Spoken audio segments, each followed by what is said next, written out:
In this lesson, we're just going to look at doing stoichiometry with gases. So stoichiometry problems may be solved using either mass data, solution data, or gas data, right? And stoichiometry always has to do with moles. So if you are using math data, right, then you are going to use molar mass to get moles, right? So you can find moles by is equal to mass over molar mass, right? Or you just use the conversion factor. You just take your grams and you multiply by 1 mole over the molar mass, right? So either of those things work.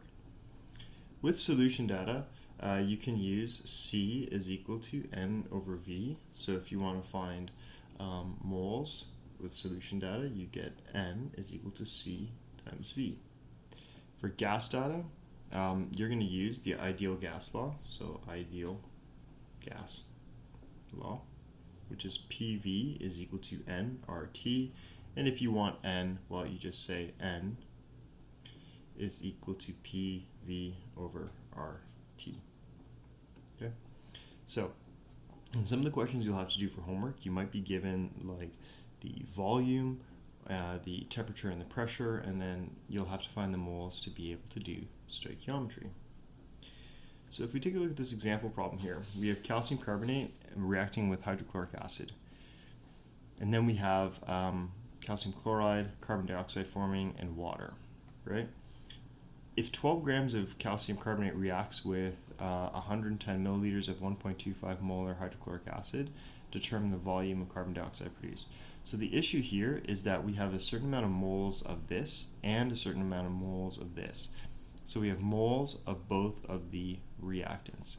And if we have moles of both reactants, that means we have a limiting reaction or reagent situation. So what I'm going to do is I'm going to find out the moles of calcium carbonate. So I'm going to go 12 grams of calcium carbonate times 1 mole of calcium carbonate, and that should be 100.09 grams of calcium carbonate. Okay, and so there we go. So we do this, Okay. So 12 grams divided by 100.09, and we get 0.1198 or 0.1199.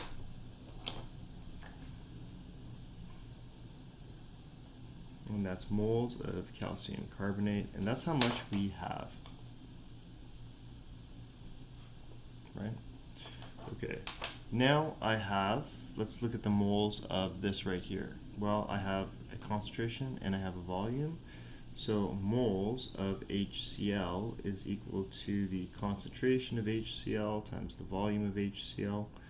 Concentration is 1.25 moles per liter, and the volume is 0.110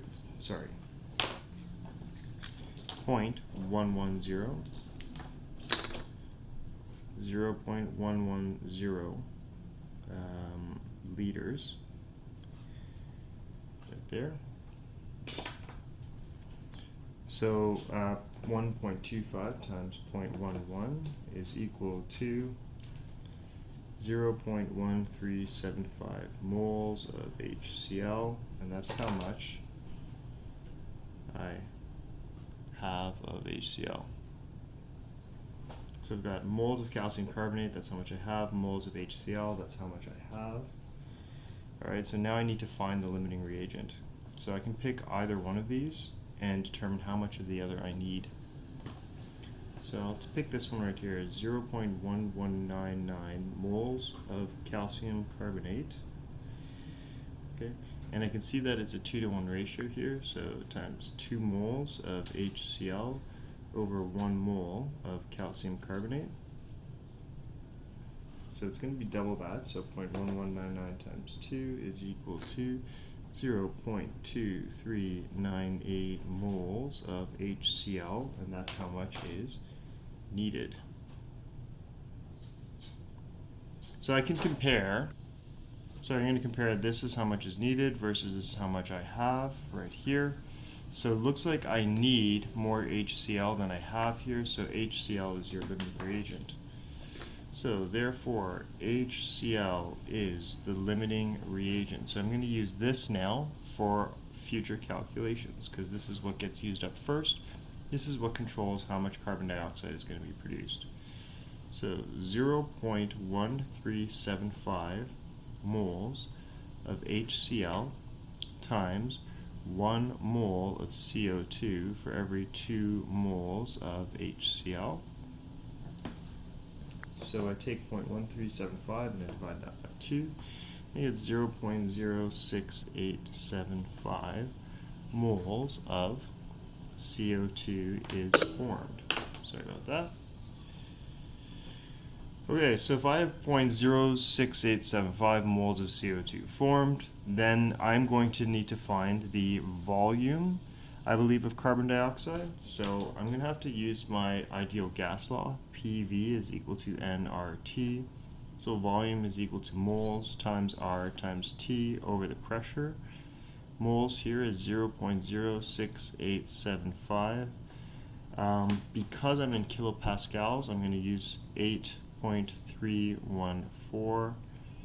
Okay, and then temperature is 22, but that should be about 295 Kelvin, right? And then divided by the pressure. Pressure here is 99 kilopascals. Oops, sorry about that. Okay. So that will help me find the volume. So 0.06875 times 8.314 times 295 divided by 99 is equal to 1.70 liters. So therefore, 1.70 liters of CO2 forms. Okay. So in this case, right here, we have effectively what we had is we had a mass of a reactant and a concentration of volume of reactant, so we changed them both to moles, and then we determined which one was the limiting reagent.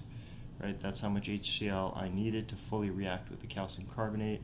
I could see that I didn't have enough HCl to react fully with the calcium carbonate, so the HCl is going to get used up first.